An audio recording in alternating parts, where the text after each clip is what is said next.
So, as always, you start the video with Bismillahir Rahmanir Rahim. Why do you start the video with Bismillah? Because the video is there to please Allah subhanahu wa ta'ala. And it's not just to please Allah subhanahu wa ta'ala, but it's, well, it is, number one, principally. Number two, it's there to please Allah by teaching or at least sharing insights and viewpoints, ideas, inspiration with you guys. Forgive the format of the video. I'm not going to turn it into a vertical just to look cool. It's in the position it is because I feel most comfortable keeping it like this. I don't know if there's somebody listening to me right now. If there is, so be it. They can learn and gain some beneficial advice from this video. So anyway, let's get into what I wanted to say. What did I want to say? Right. Ooh, what was it, man? What was it? Right. You have to do things your way, okay? You've got to do things your way. Now, the one thing that I will not compromise on is Islam. Okay, that's the one thing I'm not going to compromise on, because you need both. You need chaos and you need stability. You need order and you need a bit of freedom. You need creativity and rigidity, okay? I'm not saying Islam's rigidity, it's discipline. Islam is fundamentally a disciplined religion. And I love Islam. Islam is the best thing that's ever happened to me in my life. It's given me structure, it's given me order, it's given me direction, it's given me purpose, it's given me life. It's given me the ability of knowing how, like, I have not changed as a person. Like, fundamentally, as a human being, like the way I am, I haven't changed. I've just become centered. I've become centered, man. That's what it's given me. My heart has found center in Allah subhanahu wa ta'ala. It's found core in Allah subhanahu wa ta'ala. It's found that peace that I was looking for my whole life. And that is what I wanted to communicate a little bit. Okay, I've been making videos for the last, I don't know, few years now, and I've not changed really the way I am. I've not really changed that much. I've kind of stayed the same. I still express myself fairly the same way. I still believe in doing things out of your comfort zone. I still believe in living the life that's a little bit unconventional, right? Don't follow the social norms. Don't do the things that everybody else does, because you're not going to be happy. Do things because you feel that you need to do them. And again, don't be stupid. Like, have a core base of stability, and not just spiritually, of course, like Islam, but also financially, right? Like, put savings aside, do invest. Don't be stupid. Have core bases. Have little, like, ledgers, if you will. Have core bases of stability, which will be helpful for you. Okay, have a field in terms of a career, right? Like, I spent my early 20s jumping around with careers a lot. Fair enough, I didn't know who I was. I didn't know what I stood up for. I didn't know what my principles were. I didn't know who I was. I spent so many years being in cognitive bubbles and cultural bubbles and being influenced by many people. I literally didn't know what I thought. I didn't know who I was. I didn't know, once again, I didn't know what was going on in my own thoughts, my own mind, my own heart, my own soul. And no, so I had to travel. I went around the world. I challenged my beliefs. I challenged who I was. I challenged the conceptions of who I thought I was. And the journey was gruesome, humiliating at times, but painfully growing. I grew a lot in those years, and there's people out there who've done more than me. There's people out there who have done way more than me. They've traveled more, they've met more people, they've experienced more things. Fair enough. But I'll tell you what I learned. I learned that I have a core. Like, Allah subhanahu wa ta'ala made me a certain way. And what is that noise, man? Okay, Allah subhanahu wa ta'ala made me a certain way. And I was trying to disrespect that creation by going against it, by trying to kind of like go against the way I was made, and to try and be someone I'm not, right? To have different morals, to have different principles, to have different realities within me, which actually the way I was fine. Okay, it was fine. Like, seriously, the person who I was okay. In the form of who I was at my core, that person was okay. The inner child, so to speak, the person that my mother raised, the person that not my society, but just who I was. Like, I went back to, like, and this is what you should do as well. If you're ever unsure about who you are, what you stand for, like what your core morals are like, just who you are as a person, go back to who you were like as a kid. Okay, go back to who you were like as a kid. Because I went through a bunch of trauma in my life. Okay, I won't go into the details. I'll spare you the bloody long, brutal details, boring details actually, bore your head off. Um, but I went through a little bit of trauma. Again, people have gone through worse, and that really messed up my mindset. Right, I became a sullen, introverted, reclusive, philosophical. Like, I don't mind philosophy, but I became a nihilistic philosophical kid. Right, nihilistic. I became a cynic. I became someone who was really just not. I wasn't happy. I wasn't a happy person. I was very dull, very negative. Didn't believe there could be anything good that came out of life, and that was not my temperament. My temperament as a child was very different. I was goofy. I was quite silly. I was very extroverted as a child. I was very extroverted. I had kids. I had friends all over the school. Um, I remember I was really popular with most people in my class. That's so weird for me as an adult to think that, because um, I spent so many years of my life, especially my teenager years, not being that kid. I spent so many years of my teens life being introverted, reclusive, unsure of myself, being really shy, being really, and I'm still shy. I'm still quite shy, to be honest. Still quite shy and modest. And there's a good, healthy level of shyness and modesty, which I don't think you should be fighting against. And there's a natural level of extroversion and a natural level of being a people person and a social butterfly, which also is there, which Allah subhanahu wa ta'ala has, alhamdulillah, given to me. Because I was like that as a kid. And when I'm happy and in my good space, I'm like that even today.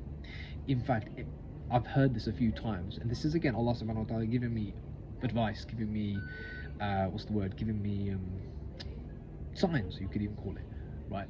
Where in every workplace I've ever had, people have come to me and literally said to me, "How do you know everyone?" Like, that's what I literally got. I got the comment, "How do you know everyone in this place?" And I'm like, "How do I know everyone in this place?" Oh, because I just like people. It's not rocket science. I just like people. Like, I meet someone in the corridor, I strike up a conversation. I don't even think about it. I just have a good time with the person. I see things about them that they like. I like the energy. We have fun. We have a little cool moment. I don't force it. I don't try and get their phone number. I don't try and get their details and make contacts and network like a strategist. I just have a good time. I like the energy, and that's it. And I move on. I don't think anything of it. Right? I don't try and plan it too much, and it just works out, man. It literally just works out, and that scares, I think, people who plan a lot, like plan their lives out. I can't plan my life out, man. I can plan today, tomorrow. I can set goals. I can set objectives.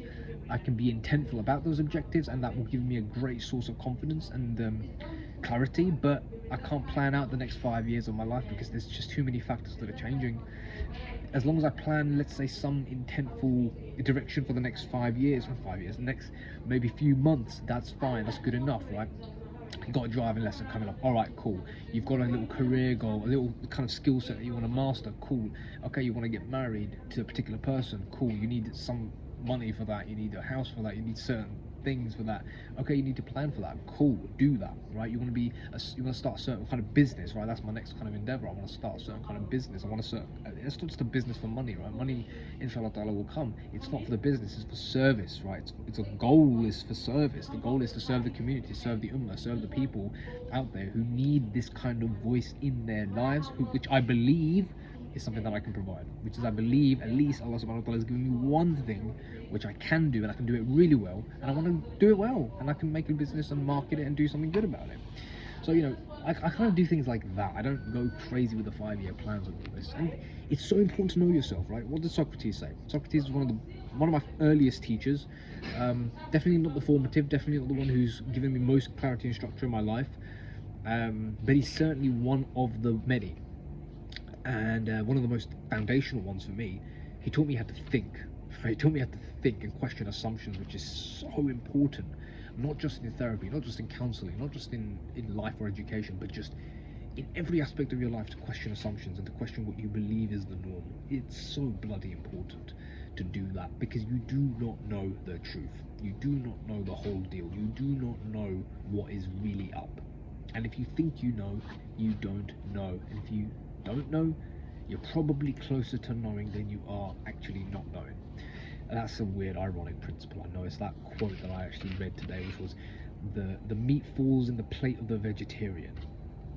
Basically, it means the person who kind of like is oblivious to it, maybe doesn't want it a little bit, maybe he gets it. I don't know, don't agree with that completely, but you get the idea. It's the kind of law of reversal. You know, you don't want something, you get it, or whatever. But anyway, I'm digressing off the topic. Going back to what I was saying, you've got to live life authentically. You've got to be true, and don't try and force feed yourself into somebody else's ideological narrative. It will backfire. You will eventually lose momentum. You will lose happiness. You will not. You just won't feel happy in your life, right? And that's not a good life to live, man.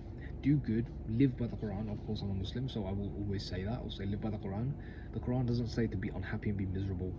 It doesn't say that. It does say you're going to be tested. It does say that you're going to face hardship, but Allah is with the, what was it? What's the word? It's not the sabiqun. That's not the right word. Allah is with the patient. I forgot what the word for the patient is, but Allah is with the patient. Okay, and Allah helps the patient as well. So if you're patient and you're grateful, which are the two things that Allah subhanahu wa ta'ala commands over and over and over again in the Quran, be patient, be patient. Allah is with the patient. Be thankful, be thankful. Allah will give more to those who are thankful. Allah has blessed you already with so much which you do not even appreciate. Allah will bless you, give you more when you're grateful. But when you're ungrateful, when you sit there and you start saying, "Oh, I should have more, I should want more," you start becoming entitled. You're like, Allah's giving you so much, and you're thinking, "Oh no, I should have more, more, more." That's ungratitude, and Allah doesn't like ingratitude, right? And I know it sounds so babyish, me using these words, but really, it's the laws of the reality. I've studied metaphysics for a while now, and I studied the law of attraction, which the law of attraction is basically Islam but in reversal, and it's just serving your desire. So it's actually Satan. The law of attraction is literally Satan, because it's taking one of Allah's laws but manipulating it and isolating it only to serve your needs. That's not how Allah works. Allah says, "Serve me and I'll serve you," and it kind of does work that way. It's like, serve me and I'll bless you, right? But if you don't serve me, go and do your own thing, right? So we supplicate to Allah, we worship Allah. What does Allah command? He says, worship me only. Like, don't worship other things. Don't worship other, like, period. Don't worship other things. And this is the same story you see even in the biblical narrative. Don't worship other things. Don't worship other things. Don't worship other things. Serve God. Serve God. Serve God. Right? And there's so many quotes in the Bible even as well, right? Where Jesus says, you know, to he who has, more will be given. Right? To he who has not, even that which he has shall be taken away. I love that quote. Because that's like a spiritual law, which is to he who has. And if you have Allah, what more can you ask? If you're serving Allah, if your entire life is geared towards serving Allah, doing what is pleasing to Allah, gaining knowledge that is useful and beneficial to serve Allah and His people and His creation, and to live a good life, to do that which is pleasing to Him, to live a patient life, to be grateful, to keep the rights, to be useful, give to charity, keep the prayer, you remember Allah, you do dhikr. Are you seriously telling me that if you live that kind of life, Allah subhanahu wa ta'ala isn't going to bless you? That you're not going to feel great inside, like $1,000,000, and it's from feeling like $1,000,000 that you actually get more $1,000,000? Like, that's generally speaking how it works. That's the law of, that's the same law, that's the law of attraction. It works the same way. But anyway, I'm going on a bit of a tangent right now. That's the line that we're thinking in. That's where we're going. That's what we're trying to gear our minds towards. And yeah, man, like, you've got to first worship Allah, and then secondly, do what is good, man. Do what is good. All right. So anyway, I'm kind of running out of steam as to what I should talk about now. So yeah, I'll see you in the next one.